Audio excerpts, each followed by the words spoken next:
Motorways.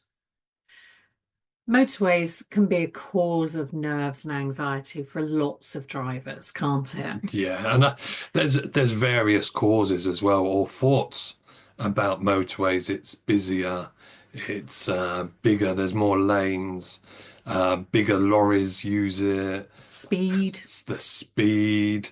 How do I join? How do I come off? Yeah, being stuck on the motorway if you break down. So there's lots and lots of different causes of people's nerves, anxiety, or stress related to motorways. So how can we deal with some of these thoughts that people might have? So motorways, let's think about motorways in its simplest form.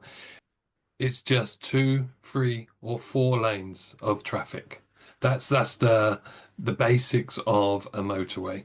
It might be more than that, but on average, it's two, three, or four lanes. So the first thing we have to do is think about joining. And when you think about joining, you probably joined a dual carriageway already. It's very similar joining a motorway as to a dual carriageway with a slip road, where you build up your speed on the slip road to match your speed of the lane or the vehicles in the lane that you're joining. Once you've done that, you can find that gap where you can just filter in and join the motorway. And once you're there, give yourself a couple of minutes just to get used to the speed, the traffic, just noticing what's happening. And again, you're looking far ahead because motorways don't tend to have sharp bends. They tend to be fairly straight. So that's a positive about motorways. I think for lots of people, it is worth trying to arrange a motorway lesson if that's something that you're scared or nervous about.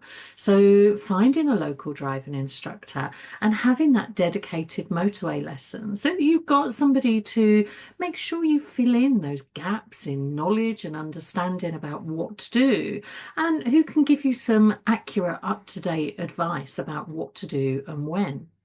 And one of the great things about a motorway is the signs or, where you want to go. They tell you well in advance, normally about a mile before you need to change lanes or you need to come off at your exit. So that gives you plenty of warning to be able to do what you need to do. There is obviously more traffic sometimes. And again, that might just be that you just need to get used to it. You've not really practiced that much. And it might just be something, okay, I need to practice this. I need to practice that.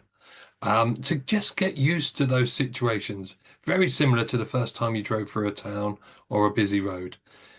It was probably uncomfortable at first, but then after time, the more you practiced it, the easier it become. And it's the same for a motorway as well. And then we need to mention the middle lane as well, so the other M in motorways. And we've talked about this before on a podcast, haven't we? Where there is a tendency for some people to feel safer if they're in the middle lane, to eliminate the need for overtaking and changing lanes.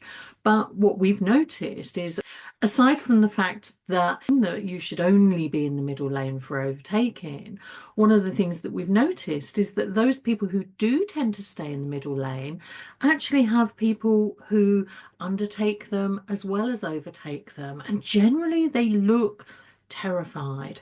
And it looks a really uncomfortable, scary place to be. So, as much as possible, being in the correct lane for the speed that you're doing and the journey you're doing and where you need to be will make you feel less nervous and less anxious than trying to remain in one lane all the time. You're also going to be, one way to use this is to look far ahead. Like we mentioned, there's no sharp bends, so you can see far ahead on a motorway and you can plan your journey more. So you can notice if you're catching the vehicle up in front and pull out in good time. So you're not leaving it to the last minute and getting close to vehicles.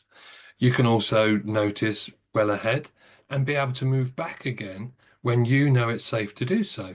And again, that takes a little bit of time and practice to notice what the speed of the vehicles are doing. You are going at a faster speed, so it's going to feel different if you're used to just driving around the town. So I think my golden rule is why am I in this lane and who am I overtaking? And if the answer to those questions is no one, just move back to the lane number one, the one on the left-hand side, and start enjoying the journey again.